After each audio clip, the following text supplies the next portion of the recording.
안녕하세요, 아트코킹입니다. 오늘은 우리가 실리콘을 쏠 때 가장 고민하고 또 중요한 역할을 하고 그 결과물에 심지어는 70%에서 80% 역할을 감당하는 노즐에 대해서 우리가 함께 보도록 하겠습니다. 노즐을 하면은 제가 몇 가지 진열을 한번 해보았는데요. 일단 한번 보시고 말씀드리겠습니다.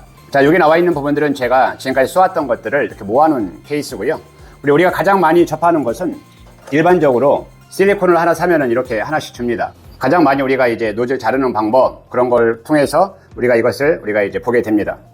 그리고 조금 추천하는 거, 초보자들이 쓰기에 조금 노즐 걱정 없이 조금 쓰기 좋은 것은 우리가 예를 들어서 실리콘 건을 하나 사면은 이 속에 두세 개 끼워지는 경우가 있습니다. 예를 들면은 뭐 이렇게 끼워준다라든지, 그죠? 뭐 이렇게 끼워준다라든지, 아니면은 이런 것들을 두세 개 하고 이렇게 롱 노즐을 끼워주는 경우가 있습니다. 이런 경우는 이 가운데 이렇게 홈이 파져 있어요. 홈이 파져 있기 때문에 따로 뭐 누르거나 그러지 아니하고 그냥 잘라만 쓰면 된다는 장점이 있습니다. 그래서 초보자들은 오히려 이런 것들을 쓰는 것도 괜찮지 않나 생각을 합니다. 그리고 저도 이제 여러 가지 교육을 해야 하기 때문에 많은 여러 가지 노즐을 준비를 했습니다. 이거 같은 경우는 뒤에 이렇게 날개 모양이 있어가지고 퍼지지 않고 쭉 가면서 당겨 올 수 있는 일정하게 선을 유지할 수 있는 장점이 있는데 이건 좀 불편하더라고요. 왜냐면은 속에 돌려서 끼울 수 있는 이게 없어요. 그냥 허당입니다. 그래서 그냥 꽉 찌면은 맞긴 맞는데 힘을 받기에는 조금 약하다. 그래서 끼우는데 조금 불편함이 있다. 자, 이 부분 말씀드리고요. 그리고 이제 우리가 많이 보면은 이런 시리즈 있잖아요. 우리가 사이트에 보면은 이제 이거는 다 크기별로 있습니다. 그런데 사실은 이게 곧바로 끼워지진 않습니다. 이 사이즈가 상당히 차이가 나요. 그죠? 사이즈가 크기 차이가 나기 때문에 중간에 이렇게 젠더 역할을 해줄 수 있는 이런 통이 필요합니다. 통을 먼저 끼우고 그리고서 이제 다시 여기다가 연결을 해야 하는 그런 번거로움이 있죠. 그렇지만은 이제 이거를 쓰는 이유는 이 끝에 정확하게 스테인으로 되어 있어가지고 스테인으로 되어 있기 때문에 정확하게 양쪽 균형과 잘라져 있는 부분이 정확하기 때문에 사용하기에 결과물은 조금 좋을 수도 있다. 그러나 우리가 이 플라스틱 지피 노즐로 이렇게 익숙해진 사람들은 어떻게 보면은 스테인 끝 마감 처리가 되어 있는 이 부분은 조금 아주 날카롭거든요. 그렇기 때문에 두들두들한 장소라든지 표면이 매끄럽지 않은 곳에서는 조금 불리할 수 있다. 또 한 가지는 무슨 차이점이 있느냐면요. 사용하고 문제가 생깁니다. 사용한 다음에 이 부분에 이걸 다시 열어가지고 이 속에 물티슈 같은 경우를 넣어가지고 다시 다 빼내는 작업이 번거롭습니다. 또 한 가지는 이제 이게 조금 편했던 것 같아요. 그래서 이거는 스테인이 아니고 이제 플라스틱으로 되어 있습니다. 그런데 어차피 이것도 이것이랑은 사이즈는 너무 차이가 많이 나죠. 그렇기 때문에 중간에 젠더를 끼워줘야 된다. 이것도 여전히 이 뒤에 보면은 이렇게 미리가 써 있습니다. 이거는 20mm짜리입니다. 20mm. 20mm, 이거는 16mm. 한 4mm, 2mm 차이로 여러 개가 나와 있거든요. 보통 세트로는 한 20개씩 팝니다.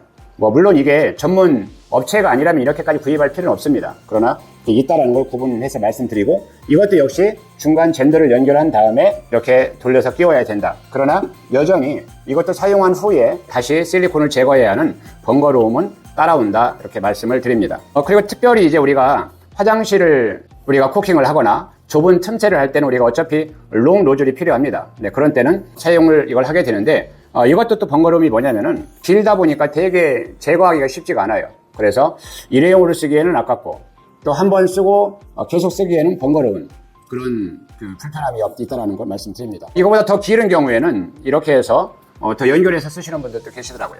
이렇게 해가지고 더 연결해서 쓰시는 분들이 있는데 그건 상황에 따라서 우리가 조절을 해야겠죠. 이 부분은 끝에가 이렇게 좀 주름이 되어 있습니다. 그래서 이거를 조금 꾸기거나 하는데 좀 자유롭습니다. 자유롭지만 이게 우두둑하면서 그 정도는 아니다. 텐션이 상당히 그래도 강하다. 그러나 이 끝부분이 그냥 똑같이 일반 지피 노즐처럼 동그랗게 되어 있지 이런 것처럼 이렇게 조금 가운데가 파여 있진 않다. 자, 이거를 말씀드립니다. 그리고 이거는 이제 빅 노즐이라고도 하기도 하고요. 조금 이제 넓어요. 그래서 최소한 한 25mm 정도까지 쏠 수 있게끔 광폭으로 되어 있습니다. 어쩔 수 없이 해야 할 경우는 해야겠죠. 왜냐면은 우리가 일반적으로 이렇게 사용하는 이 노즐과는 사이즈가 확연히 한 2.5배 더 넓은 것을 볼 수가 있습니다. 그러나 이 부분은 끝부분이 또 이렇게 구멍이 이렇게 넓적하게 되어 있어서 우리가 그냥 잘 자르기만 하면은 바로 사용할 수 있는 이점이 있다는 건 말씀을 드립니다. 결론은 우리가 여러 가지 생각했을 때 결론은 그냥 우리가 사용 시중에 나와 있는 일반적인 노즐을 우리가 결론으로 가게 됩니다. 왜냐면은 이거는 표면이 또 얇고 뭐 여러 번 쓸 수 있는 게 아니고 그냥 한 번 딱 써서 쓰고 버리고 다시 자르고 버리고 그런 것을 사용하기 때문에 또 가격이 대부분 실리콘 한 통을 사면은 하나씩 끼워줍니다. 이걸 똑 따가지고 쓰고 버리고 그게 손쉽지 않겠나 그렇게 생각을 합니다. 그럼 결론은 뭐냐? 실리콘을 따는 문제에서 우리가 이제 생각이 되겠죠. 어떻게 딸 것이냐? 그 부분을 제가 잠시 말씀을 드리겠습니다. 실리콘을 따는데 그냥 일자로 잘라서 쓰는 방법이 있고요. 일자로 쓰는 방법이 있고 또는 이제 일자로 쓰는데 이 자르기를 각도를 어떻게 할 것인지 고민을 해야 되고요. 둘째는 조금 이렇게 꺾어가지고 각을 준 다음에 잘라서 할 것인지 그 부분은 여러 가지 썰이 다 틀려요. 그러나 일반적으로 가장 많이 하는 방법은 뭐냐면은 대부분은 이 벤치나 또는 여기 보면 이렇게 딱 바닥에 놓으면은 중심을 잡습니다. 그 얘기는 이 노즐이 똑같은 두께를 갖고 있는 게 아니고 윗부분은 조금 얇고 이 밑부분은 두껍거든요. 그런 경우는 이 밑부분을 밑으로 향하게끔 해서 거꾸로 이렇게 꺾어가지고 조금 각을 주는 게 좋지 않겠나. 그렇게 딱딱하거나 견고하진 않습니다. 그래서 우리가 손으로 이렇게 해도 어느 정도는 꺾인다. 그게 불편하신 분들은 그냥 벤치를 가지고 이렇게 조금 각을 꺾어 놓은 다음에 이렇게 잘라도 되겠습니다. 이렇게 각을 준 다음에 그리고 커트컬로 끝에다가 자기가 필요한 사이즈만큼 5mm, 뭐 7mm, 10mm, 15mm 여러 각도를 조정할 수 있겠죠. 거기에서 반드시 90도에서 한 15도만 꺾어가지고 90도에서 15도만 좀 꺾은 상태에서 쭉 눌러서 지그재그 하면은 이게 어렵지 않게 이게 잘라지는 것을 볼 수가 있습니다. 됐죠? 네. 그러면 이제 이게 이렇게 구멍이 생기거든요. 구멍이 생기는데 이 정도 같은 경우는 조금 너무 타원형이 꾸게 되어 있지 않잖아요. 그런 경우는 조금 더 어떤 사람들은 라이터로 지지기도 하고 하는데 저는 그냥 이거를 쭉 누르고 있으면은 어느 정도 자리를 잡습니다. 자리를 잡은 상태에서 여기서 중요한 거는요. 이 똑같은 이 오른쪽과 왼쪽이 똑같이 균형을 맞게끔 대칭을 이루어야 됩니다. 근데 지금 보면은 이쪽이 조금 더 둥글고 이쪽은 더 얇잖아요. 네, 그런 경우는 좀 작업을 할 필요가 있어요. 조금 누르고 해가지고 다시 한번 쭉 따줄 필요가 있습니다. 그리고 이 끝부분이 여기 끝에 마감 처리가 실리콘의 모양을 결정하거든요. 그런데 그런 부분은 뭐 어떤 분들은 그냥 바지가랑에다 하기도 하고, 그죠? 뭐 위에 오대다 하기도 하고, 조금 뭐 거칠거칠한 데는 거칠거칠한 데 해서 일단 표현을 다듬는 게 제일 중요하겠습니다. 이 정도만 해도 양호합니다. 이 정도만 해도 반듯하게 되었죠? 네. 요걸 가지고 쓰면 되겠습니다. 제가 나중에 한번 말씀드리겠지만은, 이번에 퍼짐 방지 노즐이라는 것도 있더라고요. 그래서 혹시 이거는 뭔가 퍼짐 방지 노즐인데, 이 부분은 끝부분이 좀 특이하게 생겼습니다. 자, 한번 보시면은요.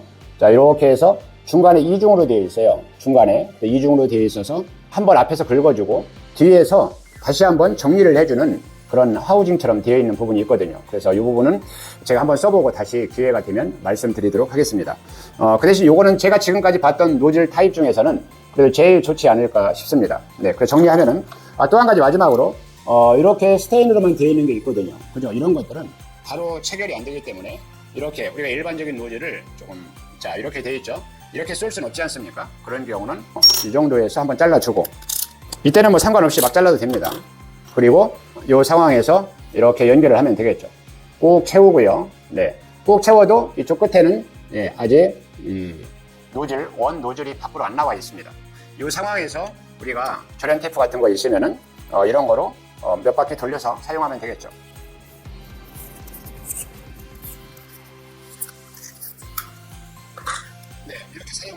이렇게 사용하면 됩니다. 자, 이렇게 해봤고요.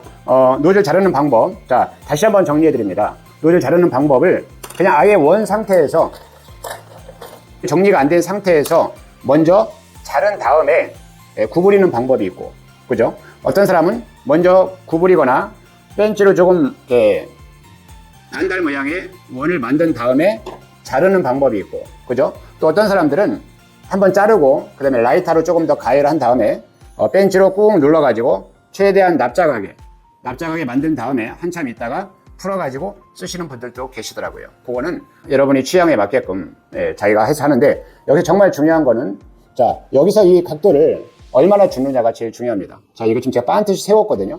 반듯이 세운 상태에서 이 정도면 한 15도, 10도 정도 됩니다.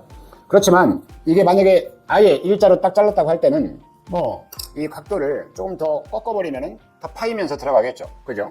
아니고 이것처럼 한 10도 정도 이렇게 조금 더 잘라져 있다면은 이때는 조금만 한 85도 정도로만 해도 반듯하게 정리가 되겠죠. 더 깊이 그 기어 코너에 더 깊이 조금 푹 들어가게 쏘다 싶으면은 이 정도 상태에서 조금 더 각을 90도에서 조금 더 세워가지고 쏘면 될 겁니다. 이거는 여러분이 노즐을 자르는 각도와 그 다음에 쏘는 이 각도를 잘 조정해서 상황에 맞추어서 꾸준히 일정하게 쭉 쏘아 나가면 된다는 것 마지막으로 말씀을 드립니다. 자, 오늘은 실리콘을 쓸 때 제일 중요한 것은 결국은 노즐 문제이다. 노즐 문제가 결국은 결과값의 70에서 80%는 좌우한다. 네.